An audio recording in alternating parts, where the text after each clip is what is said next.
কিন্তু প্রিয় নবী কোনোদিন আজান দেন নাই। আল্লাহু আকবার বলেন না? প্রশ্ন জাগে না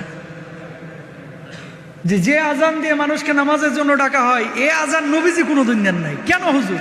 এটা আবার কেমনে কথা, কেমনে সম্ভব? নবীজি কেন কোনোদিন আজান দিল না?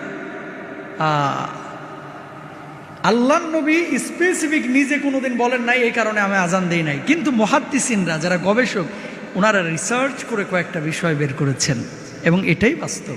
এই কারণে নবীজি আজান দেন নাই। শুনেন, তারাবির নামাজ যদি নবীজি প্রতিদিন 20 রাকাত পড়তেন, এটা ফরজ হয়ে যাওয়ার সম্ভাবনা ছিল, ঠিক কিনা?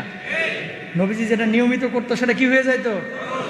ফরজ হইলে এটা মানে মানা, পালন করা, বাস্তবায়ন করা আপনার উপর আবশ্যক হয়ে যাইতো না? বুঝেন কথা?